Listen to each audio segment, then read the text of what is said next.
Welcome to Insurance, Investments, and All About Town podcast. Our podcast is dedicated to empowering listeners with knowledge they need to navigate home and auto insurance, healthcare insurance, and make smart investment decisions, and stay informed about local happenings. We provide insights and practical advice, helping you preserve your financial future while staying connected to your community. Tune in as we break down complex topics into actionable steps for a better, more informed life. Hey. Woo! You'd think I'd have that nailed by now, but... It was 3 takes, just so you It was know. 3 takes. Three at a time. takes. I usually brag that it's just 1 or 2 takes. I think you did great. Yeah. Well, I'm Eric Sporing, financial advisor with ECS Capital Investments. To my right here is my partner in crime, podcast partner in crime, Tara Lavelle with Von Fire Insurance. And our special guest today is Jessica Tinder with Colonial Gardens. Welcome. Thank you. Thank you guys so much for having me. Yeah. Thank you for joining us. We're excited to hear all about Colonial here in a minute. Exactly. I've lived here, I think we were sharing 20-some years, and I learned something new just talking beforehand about Colonial Gardens that I did not know. We are a hidden little gem, so we're going to learn a lot today. Good. Exciting. Well, you know, I always start off, right? And so, we just... our last podcast. By the way, it's podcast number 9. This is 9? I forgot to share that. Lucky number 9. Lucky number 9. So the last podcast dropped about 10 days ago, 11 days ago. Okay. So how many views have we had? 7. 7. Come on. Better than that. 27. We're not that good. Jessica, hurry up. Go in. Click on that one. Give us another view. I did. I watched it this morning. Yeah. We got 11. Oh, we were, I was much closer. I'm sorry. How many did you say, 20? 27. Oh, you were close. I'm sorry. I knew it had been out 11 days, so I had 11 in the brain. So what is the number? It's 21. Oh, my gosh. 21. Okay. So in 11 days. Okay. So, all right. But we're up to 41 views on our last podcast, so that's actually, we're starting to trend in the right direction. You know who hasn't watched a single one? Well, I was going to say Brian. Oh, yeah, it's Brian. It's my husband. Not a single one. It's like, Brian, you're behind, because even my daughters watch some podcasts, so a 24-year-old, but today I was going to talk a little bit about tariffs. I think, Tara, today you're going to talk a little about GLP-1, which is the weight loss drug, correct? Yep. Something I know that's kind of been the big thing in the news, or not just recently in the news, but it's been, it's been a hot topic for a little while. So we're kind of going to dive into kind of what they are, what the benefits are, kind of how the landscape for those has changed and is ever evolving, and just kind of dive in, because there's a lot of frustration right now, so we'll talk through that too. Okay, awesome. Well, let's just dive right into it. Dive right into GLP-1s? Okay. Let me throw on my readers for my old eyes. I feel like I do so much better when I don't have notes, but this is one I just really needed notes on. So first of all, let's just talk about GLP-1s and what they are. So GLP-1s are weight loss injections. You've heard of maybe Ozempic. Yep. I always mess this one up, Mounjaro. And Wegovy, probably the 3 most popular, right? Mm-hmm. They're actually named after the GLP-1 hormone that our body naturally creates, and they mimic those. So that hormone really stimulates the release of insulin in the pancreas, but it also signals our brain to tell us we are satiated or full. Pharmaceutical company Novo Nordisk and Eli Lilly both kind of worked to develop a synthetic version of that hormone in hopes it would mimic, the same biological pathways as the natural hormone, but maybe just with increased potency. It was initially marketed to patients with type 2 diabetes, but more recently, those have been being prescribed in higher doses to facilitate weight loss. There are some additional health benefits to GLP-1s that they are slowly discovering. So sleep apnea, addiction, believe it or not, which I find fascinating. Like they're finding that whatever it is that's creating that, not necessarily that satiating That feeling, need, right? right, Like, yeah. I'm full, I don't need this. You know, it's happening with sweets for people on weight loss drugs. They also think it can be used in addiction. I've heard it called the food noise, which is similar when you have addiction, you have that noise inside that's telling you, oh, I need it, I want it, and you have to have it. Calms it down. Yeah. Let's see, cardiovascular disease, obesity-related cancers. Some of these are obviously a direct result of losing weight, but some obviously aren't really linked that way. Non-alcoholic fatty liver disease and dementia. So we're discovering new ways to use GLP-1s all of the time. However, if you're familiar with kind of how this system works, right, it takes a while before we actually approve them for medical use for those things. It's got the litany of side effects that you hear on any prescription drug on television, right? It's going to go everything from stomach issues to dizziness to who knows what. So there are side effects of the drugs themselves. The biggest frustration is really that availability is restricted. So it's becoming less and less common, and at times nearly impossible, to get a GLP-1 strictly for weight loss. Meaning, that is considered by the insurance companies a lifestyle drug, not necessarily a medically necessary drug. So without a secondary or really a primary diagnosis of like type 2 diabetes, they're harder and harder to actually get covered. So that's been the biggest frustration, and that has actually evolved. So a year ago, I could tell you 2 carriers that actually had approved injections for weight loss only that changed their formulary this year to exclude it. And so now you have to have that precursor of the type 2 diabetes with the obesity being secondary to get those shots covered. Without coverage from your insurance company, they are expensive. There is no, yes. I mean, we're talking $1,000+ a month. Because are they a weekly shot? Is it? That's a great question. I don't know if they are weekly or monthly. My assumption is probably going to be, I don't know. I don't want to make an assumption on how often. I believe they are weekly. That's what I thought too, yeah. My sister has been on a GLP-1 and she's had great success. Yep. But it is a weekly shot that she has to take. Okay. I didn't know if they were weekly, monthly. And I think it's different depending on what you're using it for too, right? So someone with type 2 diabetes may use it differently than someone for weight loss. For weight loss, right? And the dosage may be different as well. We know that in higher dosages is really what we're using to help increase the weight loss. Some of naturally, right, as your weight goes down, your A1C level typically is going to go down as well, right? Which is what we're concerned about with the type 2 diabetes. Chance of, heart attack, cancers, all those things diminish as we lose weight as well. So we talked about having either type 2 diabetes. Sometimes there used to be a BMI threshold, so that's your body mass index. There used to be a threshold on that for weight loss injections as well. So as long as you were, I don't remember, I think at one time it was as low as 28, but it's been as high as over 30. Pre-authorization, medical records, all of that is really required now in order for your carrier to get those covered. We talked about without coverage through the insurance company, it is cost prohibitive. There are some compounds out on the market. You may see these commercials. Maybe you've seen commercials for hers. I can't remember if maybe Weight Watchers has one. There are a lot of people doing compound. I think they either call them semaglutides or what's the other one? You lost me. Trizepatide. Thank you, or trizepatide.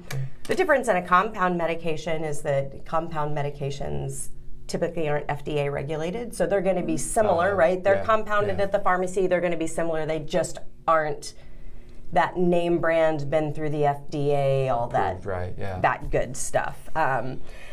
The future of GLP-1s is actually really uncertain. So what we see is demand is skyrocketing, obviously, right? More and more people were trying to get things in balance. But as that demand skyrockets, our insurers really are struggling with the affordability of keeping it on the plan. Demand since 2019 on GLP-1s has increased by 587%. Wow. Yes, 587%. Insurance can contribute a 77% increase in annual costs, strictly for covering GLP-1s and weight loss. So as the insurers back away and say, whoa, whoa, whoa, this is why. So it's because the drugs are expensive. Right. They're carrying those costs. Right. And so now they're trying to medically manage that and decide who's eligible and who isn't through restrictions and pre-authorization. We talked too about the recent rollback. So there have been insurers that traditionally have carried those or offered them as part of the formulary and on the plan who are now rolling back and saying, you know, we can no longer afford essentially to carry those, therefore no longer on the formulary, have to have the type 2 diabetes diagnosis before we can move forward. So I think there's still a lot of research out there, and I think as time goes by, and we can talk more about the benefits of the GLP-1s, that maybe those regulations will relax again. There's a really good argument for long-term health and long-term savings to a health insurance plan when the members are on GLP-1s and weight is controlled. So because we can contribute a lot of illnesses to obesity, you know, the idea is at some point, are we able to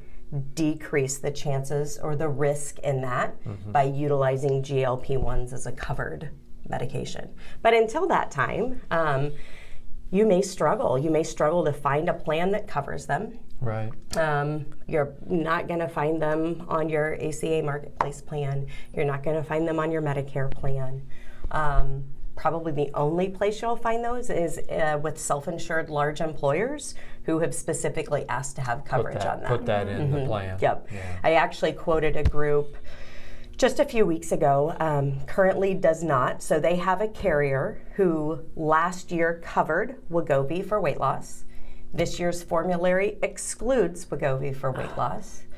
When asked how much it would be to put it back on the plan, it was going to cost about $1,000 more a month, so $12,000 a year to the employer to add it. But also knowing that's about $100,000 in insurance spend for the overall plan. And so as that hits your, claims bucket, essentially, it doesn't look good for the following year. So not only are you going to pay for it up front, but if you have high utilization in it, you're going to pay for it next year too in rate increases. Yeah, exactly. So it'll be interesting to see where we go. Yeah, you mentioned some of the insurance carriers out there are pulling away from it. Has Medicare? They used to cover it. They're not going to cover it. To my knowledge, they haven't covered it yet. Okay. So again, there's some argument to do so. But it's got to be on the carrier's formulary. So, I mean, at this point, Medicare does not cover GLP-1s. Okay. Unless, we've got the type 2 diabetes. Right. What about like pre-diabetic? You see some people get, diagnosed pre-diabetic. Is that, that doesn't, nope. It's got to be type 2 or greater? Yep. Interesting. Yep. So do you think you see it, with these new, what I'm going to say here, you said, hey, look, dependency, those type of things are saying, hey, we see these drugs helping. Do you think down the road that we'll see this actually start carrying it since it does improve? What you may see is carriers start to expand what qualifies as a pre-authorization.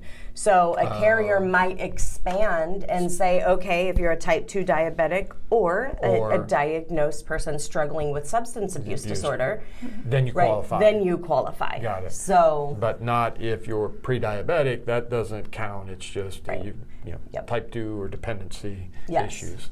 Okay. And a lot of that is because there are other medications that are less expensive to help someone who is pre-diabetic. So, metformin is probably, first line, let's try to get it under control. Right. So yeah, it will be. I definitely see a lot of change coming in the next few years. Right. I don't see change coming quickly. Right. I think we'll be stuck right here where we're at. Less people covering it, harder for it to get just for weight loss, right? Weight loss, strictly weight loss only. But I mean, the hope is eventually, right, there will be better coverage for that. And especially as I think there's a pill form that's being worked on now. Once it's eligible for generic, that's another thing. So Yeah, and I think it's just like any other drug. Once it gets out yep, there, hey, give it some time. right? Give it time. Give it some time. Now, how long has it been since it was introduced for weight loss? Oh gosh, you know, everything I looked at really said, really 2019 was kind of when it was started to be promoted, and that's when we see the big uptick. So they discovered in the 80s that it probably would work. Oh, wow. But then like Eli Lilly and Novo Nordisk really honed in on it, and then I think more by accident, right? People realized they were being prescribed it for type 2 diabetes, and then the weight loss is occurring as well. And so, you know, probably what happened is before anyone could get their arms wrapped around it, it was prescribed more than, it caused shortages. So 2 years ago, 3 years ago, there were shortages everywhere. So we had diabetics who couldn't get their medication because it was being prescribed so freely for weight loss. Right. So. Right. So. All right. Fascinating. Fascinating. Actually learned a lot with that. I was like, yeah, this topic, you know, Yeah, won't be she's that, talking but about that's some actually shots. kind of interesting. I've never heard all that. It has the weight been, loss. there's been so much noise in my world about that in the last year, especially working with employers and employer plans, that I think it was just an important one to talk about. Yeah, no, that was really good. So we'll shift gears a little bit and we'll talk about tariffs. You know, that's been in the news now for the last, you know, several months. You know, this is where I insert my public service announcement that, you know, I'm not going to talk politics, right? But I'm just talking about tariffs, you know, what they are, how they affect, you know, the economy, you know, imports, exports. I'll show some charts here that are kind of interesting of, you know, states, you know, importing, exporting from what countries, and but just kind of give you a 10,000-foot overview kind of what tariffs are. You know, if you look at that, just, you know, what is a tariff? You know, tariffs are taxes or duties that are imposed on imported goods. I mean, that's strictly just, you know, what a tariff is.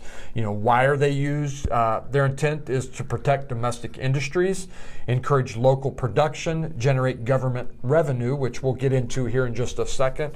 Reliance on foreign goods, and you know, is one of the reasons, you know, they're used. And then, what is their potential impact, right? We all kind of know that, you know, prices of your goods could go up, right? That's, you know, one of the impacts of, you know, of tariffs. But, you know, if we look at tariffs, you know, overall, and a lot of people may not realize this, tariffs have been around since 1790, when, you know, the United States became, you know, our own, you know, country, right? You know, we started tariffs.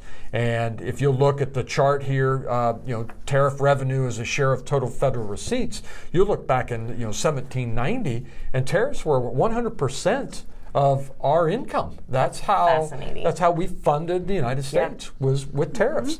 And if you look, you know, there's a 70-year history of pretty much, you know, average about 96 to 100% of revenues was generated from tariffs, and that goes all the way up to, you know, 1860.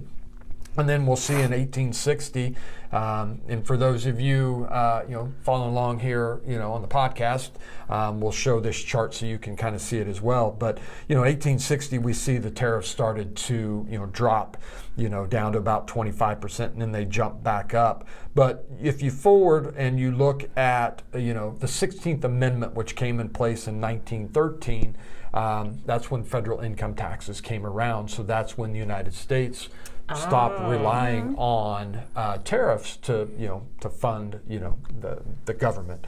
And you'll see that, you know, it dropped all the way down to 4% was the percentage of federal receipts that we received from our tariffs. And then you see in the 1940s it basically dropped to about 2%, and that's where it stayed over the last, you know how many years that is, going on almost 80 plus years. 85 years. So that's just kind of, tariffs as a whole have been around since 1790. But if you look at the effective rate, so what was the rate that we were charging, on average, in 1790, 12% was the average tariff. That was the effective tariff rate. You can see in the 1820s that, it shot clear up to 57%. And then, right now we're at that effective, like I said, 2% is kind of our effective tariff rate right now. So that's the rate on average that we are charging. If we flip on over, I know I'm moving kind of fast here, but if you look at I find this one interesting. This is the simple average tariff rate. So this is if you blend everything together, and then this is our top 10 U.S. trading partners. You can see our average tariff rate is about 3.3%. But if you look, Japan's average tariff rate is 3.7%. And if you looked all the way down to India, they charge about a 17% tariff. You see China is always the big one, right? We always hear China, their effective rate is about a 7.5%. That's what they are charging us to import products from China. So you can kind of see why we're trying to renegotiate a little bit. I mean, we're at 3.5% versus, some of these other countries, they're double digits. And so we're trying to get that balance, in play a little bit better. And is that really just an agreement between the two countries? So it can vary. So the tariff between, China and Canada could be different than that between the U.S. and China? Most definitely. It's all negotiated, right? Okay. And look, tariffs have been in the news, right? And so we've heard, hey, grain or steel, it all has a different tariff target as well. That's why it's blended down to 3.3%. Okay. So, but yeah, I thought that was interesting. So you can see our 10 biggest trade partners. And the discrepancy, like I said, Japan and Canada, we're not that far apart. But you get down to these other countries, and you can see where there's a big difference. So if you flip on over, you can kind of see what tariffs, Trump back in his first president's term, he enacted tariffs, in about 2018, you can start to kind of see the revenue that generated by putting those tariffs in play. We went from $41 billion to $70 billion in tariffs. So you can see the revenue, and you can kind of see it peak there in 2022 of the revenues generated from those tariffs. So that is revenue that we are generating as a country to help, offset some some of our, we do have a $30 trillion debt, so this helps kind of. What are you talking about? Yeah, what are we talking about? This is one I thought was very interesting. Largest import partner as a share of overall imports. And if you look at this, in 2024, Mexico was the largest overall exporter to the U.S. in 2024. And this kind of gives you a state, and it kind of shows you which states are importing from, certain countries. Canada emerged as the top importer to 22 states. So out of all of our territories, 22 states was, importing from Canada. China and Mexico, which each led with 10 states. So it's interesting, when you think of China and all that, what states are, it's interesting to look at this and see what states are importing from where. So it's kind of interesting to see that. Montana had the highest concentration of imports from a single country. 91% of their imports came from Canada. And that kind of course, they're pretty close to Canada, so it's easy to import, but it was interesting to see that. So, and then the last thing here is the largest exporter partner. So this is who we are exporting. In 2024, Canada remained the top destination for U.S. exports. 32 states we were exporting was their top, trading partner was Canada. Mexico followed a distant second, serving as a top exporter destination for just 9 states. North Dakota is the highest export concentration of a single country, with 70% of its goods going to Canada. And then on the other end of the spectrum, I found this interesting. Florida is the most diverse, with its top trading partner is Brazil at only 8%. It's fascinating. It makes me wonder what exactly, what are we importing? Yeah. Right? So what's the difference? So in a lot of this you don't think about, but like with Mexico, believe it or not, a lot of the auto parts and stuff actually go to Mexico to get finished and then get shipped back to the United States, right? So that's import-export, right? So you're importing back from Mexico. But like grains, that's probably, if you're looking at, we were looking at North Dakota, probably could be some grains and things of that nature, being exported, So it's just little things like that. Steel, a lot of steel comes from, I believe, Canada as well. Okay. So it's interesting. You would think that, a lot of that stuff is here in the United States. It's not. A lot of it comes from.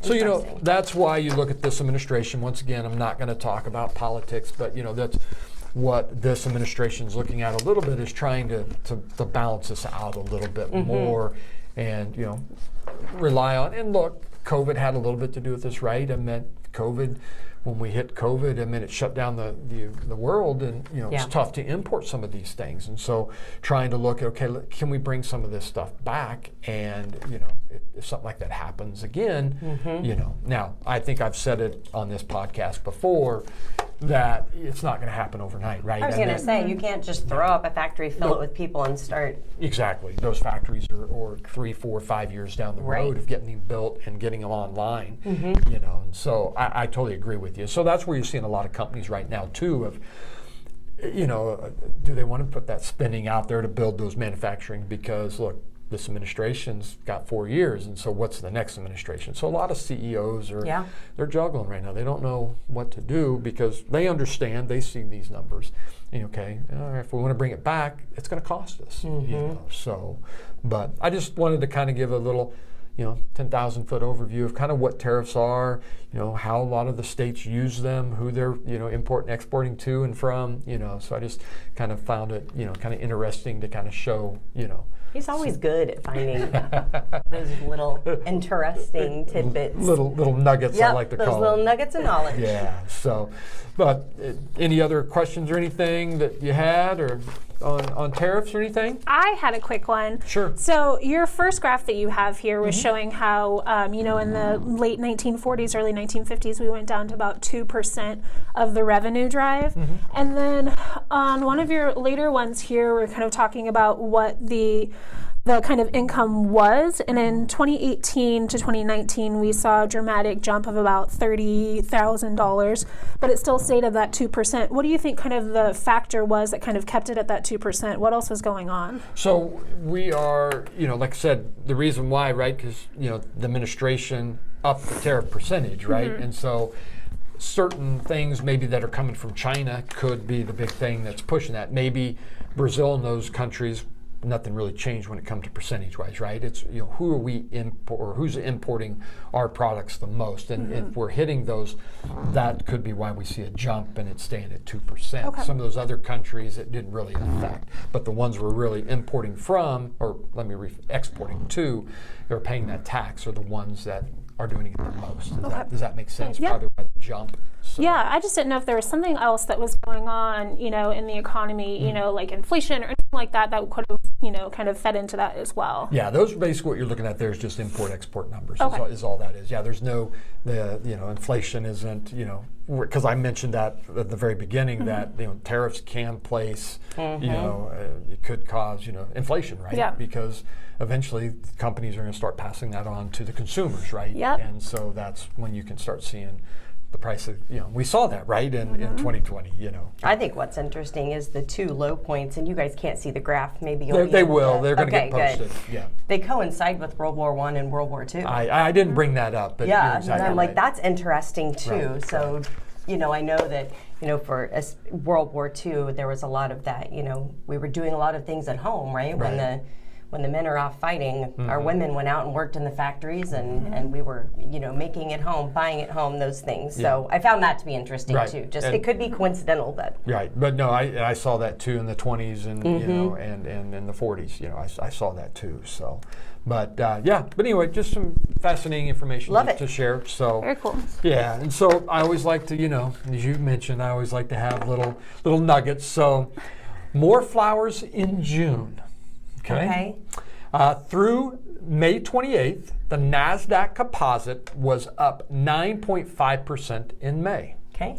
Trailing only 1997 at 11.1% for the best May on record. Okay. So we were right there for best May on record. In the prior 12 years, when the NASDAQ was up 5% or more in May, its median performance during June, which we are in right now, was a gain of 3.1%. Okay. With positive returns 11% of the time.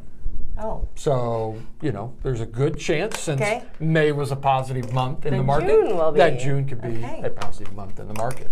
So, but I'm not done. Oh, okay. I found this kind of interesting. Largest graduating class ever. The high school class of 2025 will be the largest in U.S. history.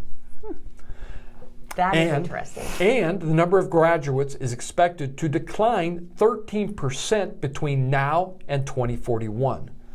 38 states will see declines in the number of graduates over the next 16 years. Okay. And 5, California, Illinois, Michigan, New York, and Pennsylvania, will account for 75% of that decline. Wow.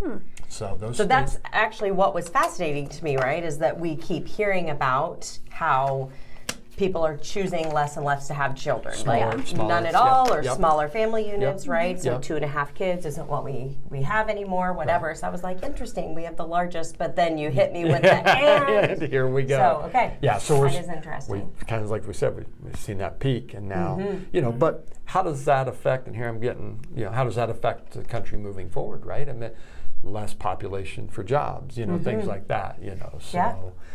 But anyway, that's enough of me so good. and Thank tariffs. you. I know the guests aren't here for you and No, I. they're here to listen to Jessica. They're here for Jessica. So, Jessica, tell us a little bit about Colonial Gardens. What you guys got going on down there? Sure. Tell us a little bit that maybe some people don't know. Yeah, of course. Well, my name is Jessica Tinder. I am the head of events and the agritourism side of Colonial Gardens. Colonial Gardens has been here in Blue Springs for over 50 years. They have always been a locally owned nursery. So it used to be called Colonial Nursery back in the day. Our current owner, Tori Schwope, he bought out Colonial Nursery in 2016, turned it into Colonial Gardens, and expanded. The idea and kind of the drive behind it was to be a destination for community engagement. So in 2016 to 2017, we expanded. So we are over 87 acres here in Blue Springs. Wow. We're off of Highway 7 down off of Wyatt on the south side of town, and so we have 40 acres that are our retail side of the business. So that is the garden center where we do our trees and shrubs and annuals and pottery and decor and all of that. And then we have 47 acres across the street, which is our agritourism destination, or our farm. So in case you guys didn't know, we have a 5,000 tree orchard, so you can come out and pick your own apples and peaches and apricots. We also do you-cut flower fields, so you can come out, cut your own flowers, and make your own arrangements. And then, of course, our you-pick season starts off with berries. So actually starting this weekend, so you guys are listening, we haven't even announced this yet, but starting this weekend, you'll be able to come out and pick your own black raspberries. Have you guys ever had a black raspberry? Have not. Didn't even know there was such a thing. So you've had red raspberries, I'm guessing. Yeah. Black raspberries are like teeny tiny little versions, and they're a little bit sweeter, they're less tart. But they have a really nice deep flavor to them. They're about the size of the tip of your pinky. They're tiny, but they are so packed full of flavor. But you can come out this weekend. Like I said, it hasn't been announced, but you guys are getting a first look here. But you can pick your own black raspberries, and then we'll have red raspberries, and then blueberries, elderberry, blackberries, and all of that. But we also have 11 acres of our rotational grazing animal paddocks. So we have livestock, we have cows and chickens and goats and lambs and That's alpacas. what I learned today. But yeah, you can come out. We do Life on the Farm tours every Thursday and Saturday morning. So bring the little ones out, or if you don't have little ones, just come out and join us. But you get to help wake the animals up, feed them, help collect the eggs, and just learn about life on the farm at Colonial Gardens. I didn't know that. Yeah. You got me there, Jessica. I grew up on a farm, so in the morning getting chicken, getting the eggs from the chickens. And, it's a lot of fun. Our tour groups range from anywhere from 2 or 3 families, maybe 6 or 7 people, up to about 20 people sometimes. And I always think it's more fun the more people you have, because the little kids get so into it. Yeah. They're counting the eggs, they're looking at all the colors, because a lot of kids have never seen different colored eggs. Oh, they don't realize, right? They think that all eggs are just white. Right, they're all white or maybe brown, but not blue, not green, not pink. Like, that's all new to them. But it's a whole lot of fun. Yeah. And then we host events. So community engagement is our number one kind of priority, getting people outside, getting them on the farm, learning about the farm, or getting them, maybe getting their hands in the dirt. So we host a lot of events. We have over 400 events on the calendar for this year. Goodness. Yeah. And I work them all, so it's a lot. Busy. I am. There's only 365 days in a year. I know. But yeah, you can come out anything from a Life on the Farm tour to alpaca brunch, which is a fan favorite. We host those on the weekends, but we have our Music in the Garden on Wednesday evenings, which is sponsored by Casey Cannabis. So we work with a lot of local partners as well. Casey Cannabis sponsors that music series, so it's a free concert to come out every Wednesday, sit in our beautiful courtyard. And if you've never been to our courtyard, it's the perfect time of year right now. Yeah. It's just like a garden setting that's full of seasonal blooms, and it's just relaxing. The birds are chirping, the water fountain's flowing, and it's just a lot of fun. Relaxing. Yeah. But we also host farm-to-table dinners. So we work with local chefs that we partner with to invite them out to showcase everything that we're growing on the property.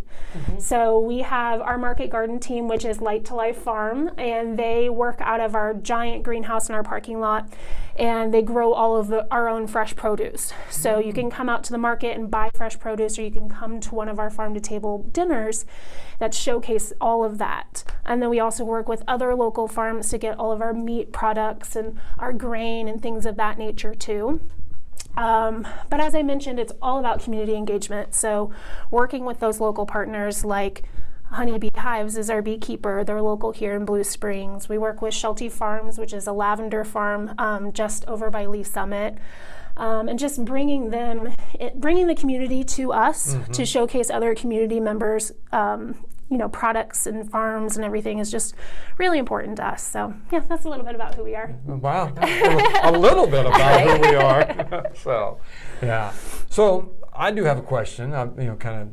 You talked about go out there this weekend. You can go out, and, but you can go out and pick your own raspberries, like you said, and peaches and apricots and apples. Apples, yeah. So do I just come and pay a flat fee, or do we pick and it's by the pound? How does that work? Yeah, so it depends on what you're picking. So we have a field access, which is $2 for adults and $1 for children. That's basically just to kind of help cover some of the costs associated with running the farm. And then depending on what you're picking, it's by the container. So berries, we do pints, quarts, and flats. So you decide if you want a pint of berries, a quart of berries, or a flat of berries. And then you get your container, you pay at the store, and then you go over to the farm. If it's during the week, you would walk onto the farm yourself. So wear some comfortable shoes, bring some water and a hat. No flip-flops when you're on the farm. No. So, yeah. But if it's on the weekends, we do have our trams running. So they're similar to what you would see at an amusement park. We've got a big tractor that pulls the trams behind it. So you can hop aboard that and then ride down into the farm, because it is about a quarter of a mile back to the berries. And you just get to pick and enjoy your time with your family, and you can explore the rest of the farm. We do successional planting, and the way we've designed our farm is that we have something that you can pick all the way from mid-June to the end of October. So all of our fruit and our flowers and everything is going to ripen at a different time, which is going to extend when you can come out and experience the farm. And that usually starts the second or third week of June, and then all the way to the end of pumpkin patch at the very end of October. Yeah. So I'm hijacking all your time here. No, I'm fascinated. I'm learning so much. I thought I knew. Right. So you said there's different ripening seasons, right? So do I go to a Colonial Gardens website? I mean, how do I know when it's apple picking season? Yeah, so the best way to find out is go to colonialgardenskc.com, and then usually up at the top there you'll see a You Pick schedule button. That you can click on. That'll take you to our You Pick page. That'll tell you what's ripe, what's ready, and it'll also kind of tell you like, hey, black raspberries are in season, but the field's kind of picked, so it's very, modest how many berries are out there right now, which is going to tell you like, hey, you're going to spend a little bit more time out there trying to find them. But if we get a hot day and we get some rain, then the berries are going to be ripened up again.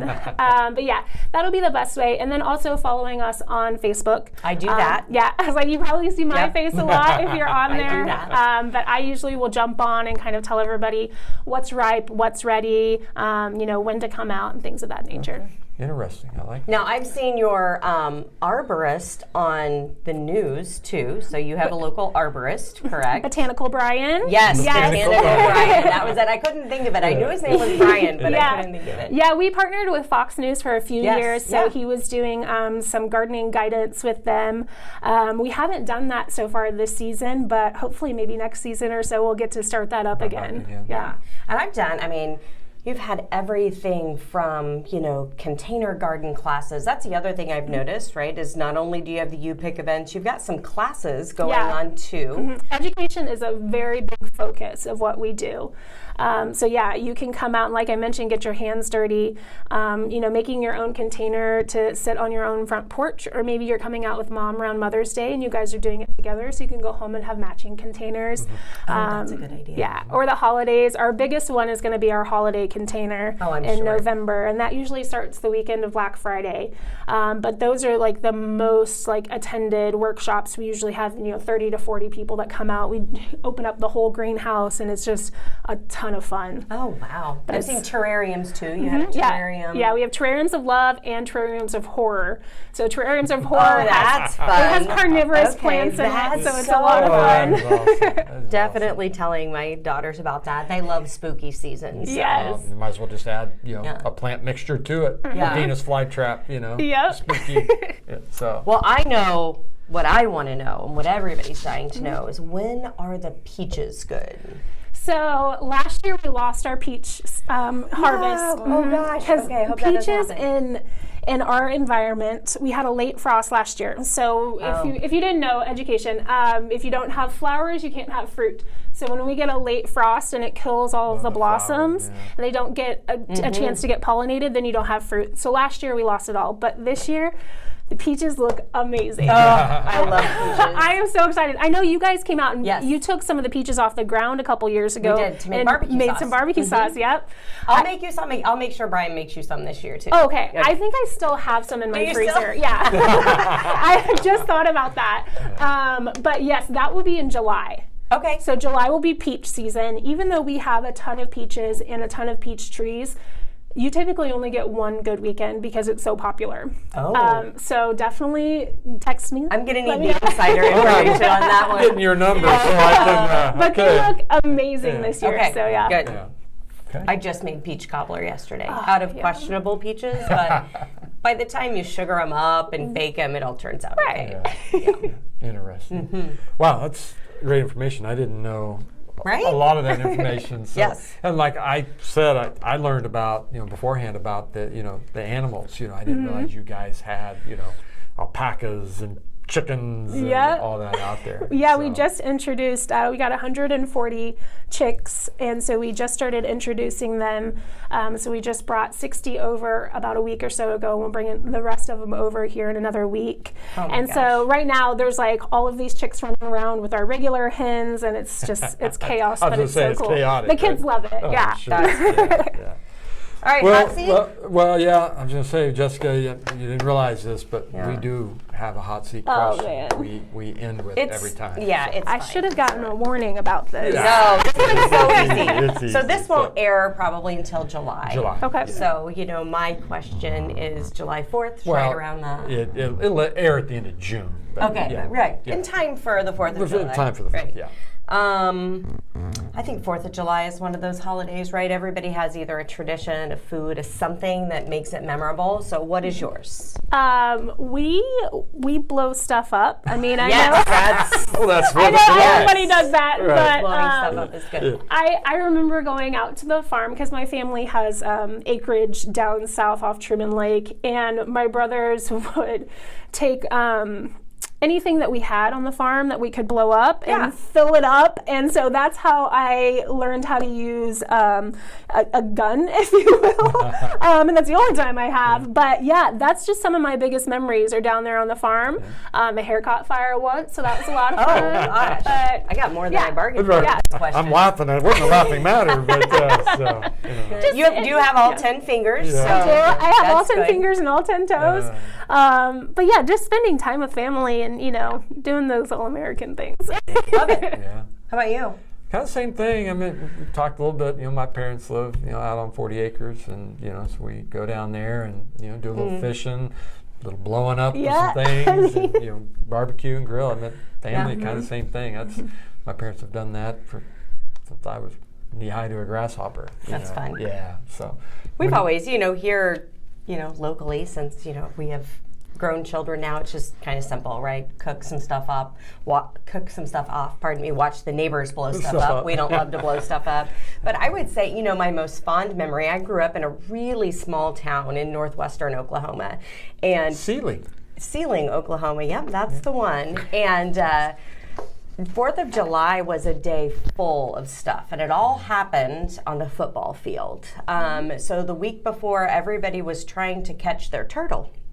So we had box turtle races. Oh. How fun. I was like, you you're drive not the- blowing those up. No, I'm not I've blowing been them up. wanting to introduce that to a colonial event. So fun. Oh. You would, the weeks before the 4th of July, there's turtles all over the, dirt roads or whatever. So you just find your turtle, you take nail polish and you paint your number on its back, and then they're all, in a big circle, and whoever's turtle makes it out of the circle first. That's so fun. That was a lot of fun for me. Obviously, there were fireworks afterwards. There was always a Little Miss Firecracker contest. So it was like, Little pageant. Yeah, I did not win. I don't know. It's probably rigged, but that's okay.